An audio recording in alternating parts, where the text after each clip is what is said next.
Assalamualaikum warahmatullahi wabarakatuh. Selamat pagi teman-teman, kami di kelompok 5. Pagi ini kita akan mempresentasikan tentang the element of consumer learning, yaitu unsur pembelajaran konsumen. Next.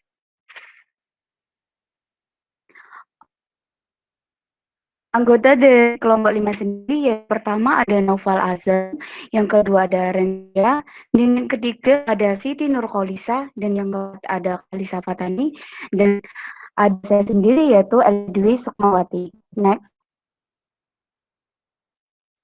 Untuk materi pembelajaran kali ini kita bagi menjadi 4 bagian, yaitu yang pertama ada unsur pembelajaran konsumen, lalu yang kedua ada pengkondisian klasik, dan yang ketiga ada pengkondisian instrumental, dan yang terakhir ada pembelajaran observasi. Baik, untuk presentator yang pertama dipersilakan. Terima kasih Kak Elda. Ya teman-teman, di sini saya akan membahas mengenai materi pertama atau topik pertama, yaitu yang berjudul unsur pembelajaran konsumen. Next.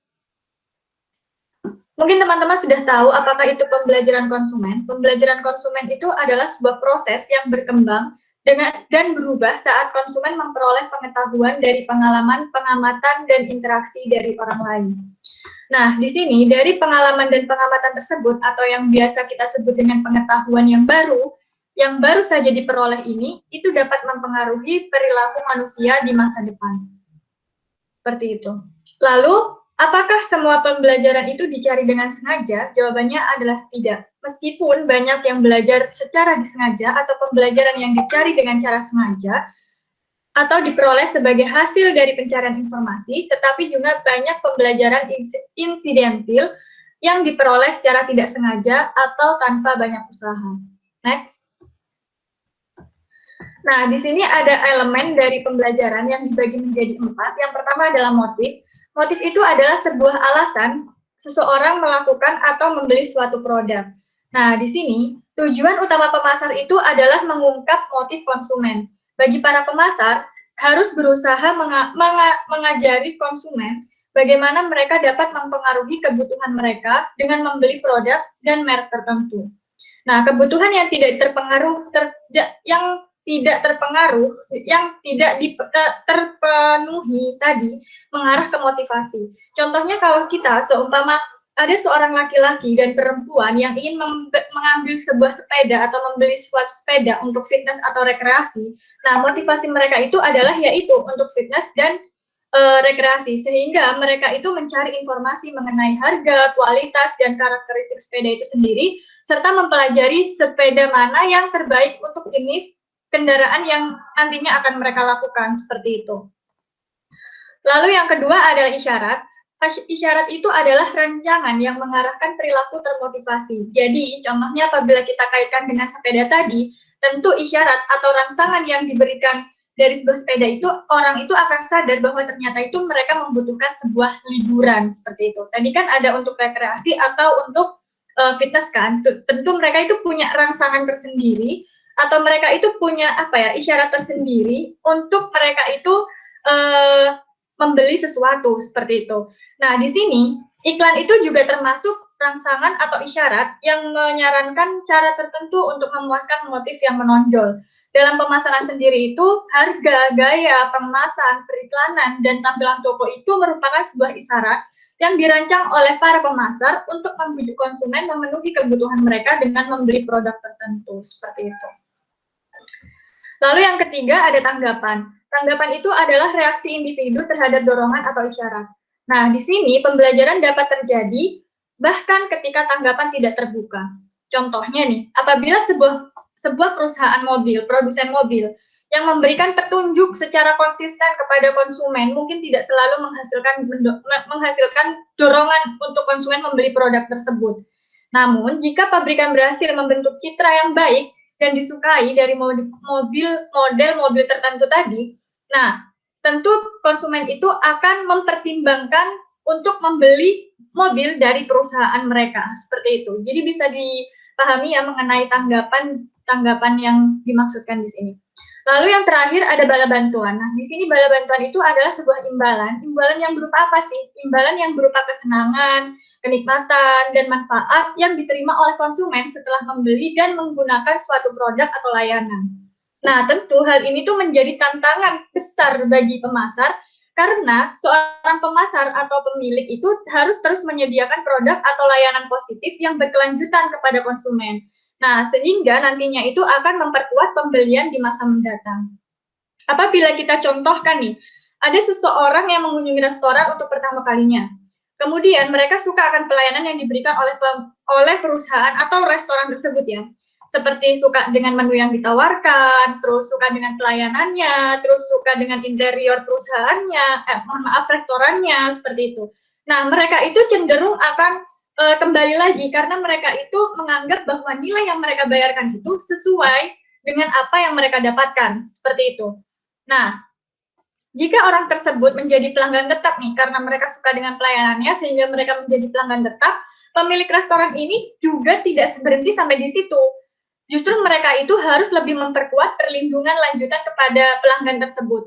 Misalnya dengan cara memberikan minuman gratis atau dengan cara mereka mengenali nama mereka apabila orang itu datang. Contohnya, karena dia sudah berlangganan, jadi oh silahkan Bapak Andi gitu, atau dikasih sebuah apa yang gratis gitu, seperti itu. Next. Nah, di sini itu ada dua model pembelajaran. Yang pertama itu adalah model pembelajaran perilaku, dan yang kedua model pembelajaran kognitif. Nah, apa sih model pembelajaran perilaku? Model pembelajaran perilaku itu adalah sebuah kerangka konseptual yang digunakan sebagai pedoman dalam melakukan suatu kegiatan pembelajaran sehingga dapat merubah tingkah laku menjadi lebih baik, seperti itu. Lalu yang kedua, model pembelajaran kognitif itu adalah kajian studi ilmiah tentang proses-proses mental atau pikiran. Next. Nah, untuk pembahasan topik yang kedua adalah tentang pengkondisian klasik. Akan dijelaskan oleh rekan saya. Ya, terima kasih kepada rekan-rekanku yang telah memberi kesempatan kepadaku untuk nge-record yang berbeda ya, karena saya ada sebuah musibah, saudara saya yang di Jogja itu ya meninggal, saya harus ke sana dengan ibu saya dan saya take sendiri. Oke, mohon dimaklumi ya. Di sini saya akan mempresentasikan tentang pengkondisian klasik ya. Pengkondisian klasik itu adalah sebuah respon spontan atau otomatis yang terbentuk melalui paparan respon yang terus berulang gitu. Jadi adanya respon itu akibat dari respon yang terus berulang ya. Ivan Pavlov itu seorang peneliti fisiologi anjing. Dia itu meneliti ya, menggunakan subjek anjing ya. Secara generalik, anjing itu mudah lapar ya ketika disuguhkan makanan ya. Dalam eksperimennya yang dilakukan Ivan Pavlov itu yang pertama itu memberikan anjing itu di gambar pertama itu ya, di nomor pertama itu memberikan anjing makanan, dan respon dari anjing itu ialah adanya air liur. Kemudian Ivan Pavlov tidak memberikan makanan, hanya menggunakan bel saja, dan ya tidak ada respon stimulus seperti air liur ya. Namun ketika Ivan Pavlov itu mencoba untuk bereksperimen memberikan anjing dan juga bel, memang ada liurnya karena ada makanan dan jelas. Tapi hal itu terus dilakukan oleh Ivan Pavlov terus menerus sampai pada titik di mana dia menemukan yang awalnya bel itu dibunyikan tidak ada sebuah respon ya, yaitu respon liur anjing. Akibat kebiasaan yang terus berulang itu, akhirnya hanya dengan bel saja anjing itu mengeluarkan air liur ya. Itu mengingatkan bahwa berarti itu mungkin yang ada di pikiran anjing itu, kalau ada bel berarti ada makanan, seperti itu. Itu juga bisa diterapkan dalam teori perilaku manusia ya. Contoh anak SMA yang selalu menonton acara favoritnya drama Korea misalkan ya, dengan sahabatnya jam 9 malam. Nah, dan itu terus berlangsung dan suatu ketika anak SMA itu berpisah dari sahabatnya, merantau misalkan gitu ya. Dan dia ingin melihat acara yang sama, acara drama itu pada jam 9, dia akan merasa kesedihan karena dia menonton sendiri dan pikirannya itu teringat-ingat dengan sahabatnya itu. Itu membuktikan bahwa itu yang disebut dengan pengkondisian klasik. Jadi dalam pengiklanan pengulangan pesan itu sebuah kunci ya. Jadi terus terus mengulang pesan kita sehingga brand kita itu masuk ke dalam pikiran dari customer atau biasa disebut dengan brand awareness seperti itu. Misalnya ya, memiliki mulut yang sehat dan kebersihan mulut yang baik itu adalah kebutuhan manusia. Ya. Dan oleh banyak customer itu dihubungkan dengan kata cheese ya, cheese. Ini adalah merek pasta gigi di US. Kenapa? Karena cheese itu sudah lebih dari 50 tahun mengulang iklannya ya, terus menerus dan tidak terhitung jumlahnya sehingga ketika customer itu ingat pasta gigi yang premium pasti ingat cheese. Selanjutnya yaitu pola repetisi pengkondisian klasik. Nah, itu bisa dilihat ya. Ada yang namanya unconditioned stimulus atau yang disebut dengan stimulus tanpa syarat. Stimulus tanpa syarat yaitu pasta daging. Ini dari repetisi anjing tadi ya. Dan stimulus terkondisi adalah bel. Ya. Mereka ini dicampur, ditambah, dikombinasikan gitu ya. Akan menghasilkan ya respon dari anjing itu mengeluarkan air liur ya. Setelah banyak repetisi berulang dan ketika kalian itu hanya membunyikan bel saja, maka otomatis anjing itu akan mengeluarkan respon air liur tanpa makanan ya. Jadi stimulusnya itu otomatis gara-gara adanya pengkombinasian ini. Ya, seperti itu. Selanjutnya akan dijelaskan oleh rekan saya. Terima kasih. Baik, selanjutnya yaitu generalisasi stimulus dan eksistensi merek. Generalisasi stimulus yaitu menanggapi dengan cara yang sama untuk rangsangan yang sedikit berbeda. Contohnya, seperti seekor anjing yang sedang belajar mengeluarkan air liurnya. Itu ada beberapa rangsangan agar dia tuh mau mengeluarkan air liurnya. Yang pertama itu, jika dia mendengarkan suara bel, dia itu otomatis akan mengeluarkan air liurnya. Dan di sini nggak hanya mendengarkan suara bel, di sini juga seorang anjing itu bisa mendengarkan koin yang berdenting atau suara kunci. Nah, di situ caranya sama-sama mengeluarkan suara, tetapi rangsangannya berbeda. Ada yang menggunakan bel, ada yang menggunakan kunci, dan ada yang menggunakan koin. Next. Di sini selanjutnya ada 4 aplikasi strategi stimulus. Yang pertama ada eksistensi lini. Eksistensi lini yaitu penggunaan nama merek produk yang sudah mapan untuk meluncurkan item baru yang sedikit berbeda dalam kategori produk yang sama. Contohnya adalah peluncuran nama merek Toyota Camry sama Toyota Vios. Dalam hal ini, Toyota ini mewakili merek yang sudah mapan, yang sudah dikenal oleh kalangan masyarakat. Sedangkan Camry dan Vios ini adalah produk lininya, eksistensinya. Ini dinamakan sebagai perluasan lini merek. Yang kedua, ada eksistensi formulis produk. Eksistensi formulis produk ini yaitu menawarkan produk yang sama dalam bentuk yang berbeda tetapi dengan merek yang sama. Contohnya ini seperti Emina. Emina ini punya bedak. Bedaknya ini kan bentuknya dia mengeluarkan bentuk yang berbeda, ada yang tabur dan ada yang padat. Itu contoh dari ekstensi formulis produk. Yang ketiga ada merek keluarga, memasarkan lini produk dengan nama merek yang sama. Seperti tadi contohnya mobil Camry sama Vios itu memasarkan lini produk yang memasarkan mobil Vios dan Camry-nya itu.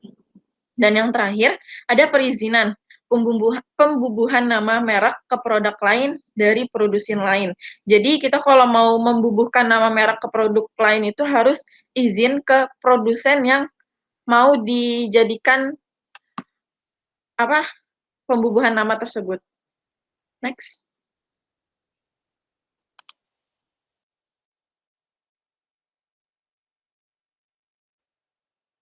Baik, selanjutnya yaitu diskriminasi stimulus dan perbedaan merek.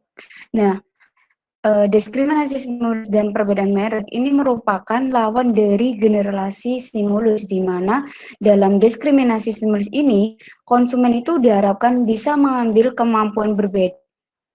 kesimpulan yang berbeda dari stimulus produk lain. Nah, berdasarkan dari pengertian dan tujuan tersebut, diskriminasi stimulus itu dibedakan menjadi dua, yaitu positioning dan differentiation, di mana pada positioning ini tuh citra merek yang dimiliki konsumen terhadap produk tersebut. Contohnya yaitu Aqua. Aqua ini merupakan sebuah pelopor air mineral, di mana orang-orang lebih suka menyebut air mineral dengan sebutan Aqua. Sedangkan ada contoh lain yaitu Indomie. Indomie itu merupakan mie instan. Nah, kebanyakan orang menyebut merek lain dengan sebutan Indomie. Lalu untuk differentiation produk, yaitu produsen itu berusaha menunjukkan keunggulan produknya daripada produk lain.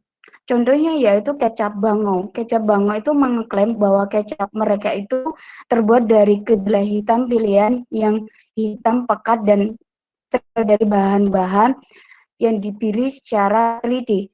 Pada dasarnya ini itu sama aja dengan kecap lainnya. Oke, next.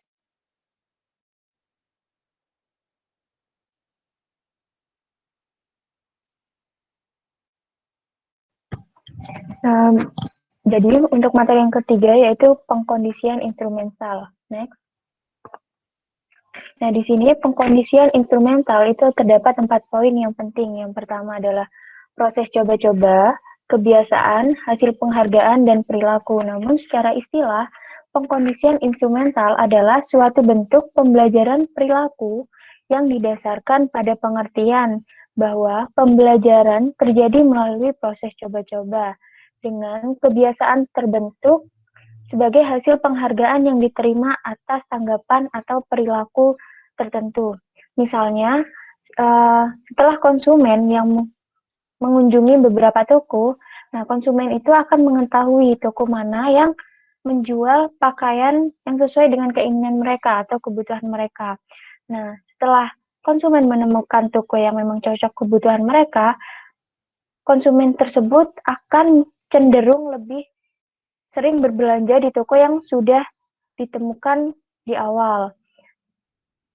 Setelah itu, ketika setiap mereka membeli pakaian di toko tersebut, maka loyalitas toko mereka itu akan dihargai dan diperkuat. Misalnya saja, toko itu akan memberikan potongan harga atau diskon pada konsumen yang sering berbelanja di situ.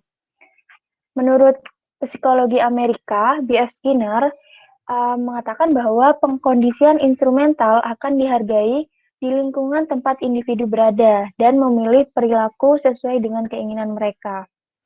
Next. Nah, di sini Skinner juga menyebutkan bahwa terdapat 2 jenis penguatan yang mempengaruhi kemungkinan diulangnya respon. Yang pertama itu adalah penguatan positif, dan yang kedua adalah penguatan negatif.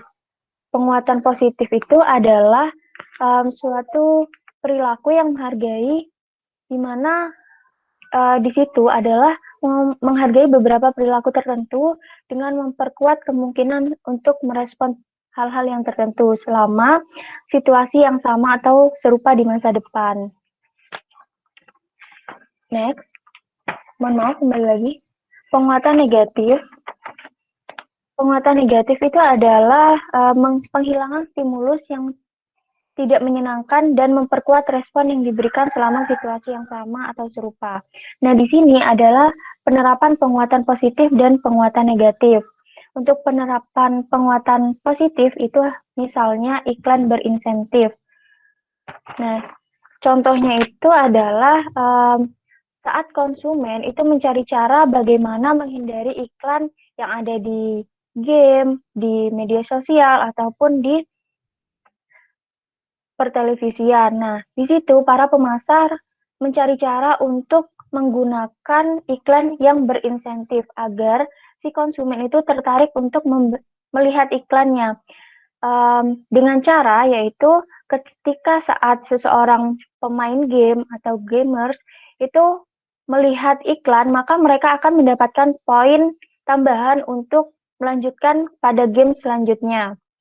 Sedangkan untuk penerapan penguatan negatif itu misalnya si pemasaran obat sakit kepala itu menggunakan efek sakit kepala yang menyakitkan. Nah, mereka akan menggunakan iklan-iklan di mana memberi efek dari sakit kepala itu sungguh tidak menyenangkan bagi si penderita.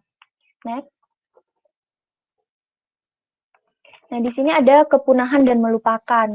Kepunahan ini adalah suatu fenomena yang terjadi ketika respon yang dipelajari tidak lagi diperkuat dan hubungan antara stimulus dan imbalan yang diharapkan dihilangkan. Misalnya saja, itu ketika konsumen tidak puas dengan layanan restoran, maka hubungan antara stimulus ataupun restoran dan kepuasan yang diharapkan itu tidak lagi diperkuat dan konsumen tidak akan kembali pada restoran tersebut. Artinya, perilaku yang tidak diperkuat itu tidak akan dipelajari. Sedangkan melupakan atau lupa adalah suatu titik di mana hubungan antara stimulus dan imbalan yang diharapkan tidak lagi ada karena kurangnya keterlibatan dalam situasi pembelian yang berlaku untuk jangka waktu yang lama.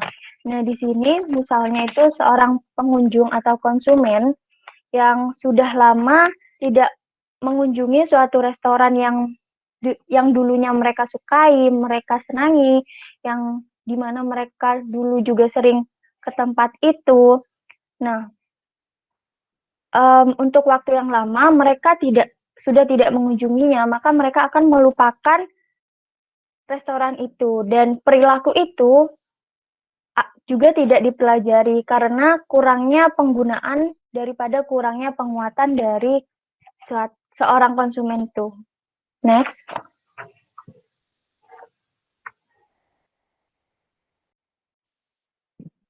Baik, teman-teman, selanjutnya yaitu kepuasan dan retensi pelanggan. Nah, kepuasan dan retensi pelanggan ini tuh saling berhubungan sebenarnya. Nah, untuk retensi sendiri itu merupakan pemeliharaan hubungan bisnis yang berkelanjutan dalam jangka yang panjang. Pemasar itu menjaga kepuasan pelanggan secara konsisten dengan kualitas yang tinggi, agar mereka juga bisa menjaga retensi pelanggan.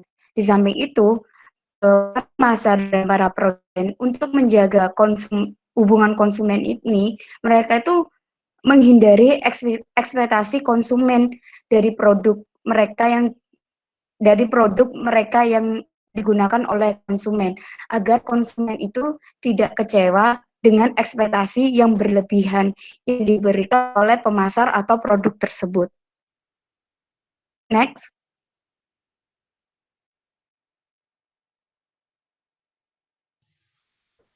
Lalu topik yang keempat dan merupakan topik terakhir dari pembahasan kita kali ini adalah tentang pembelajaran observasi.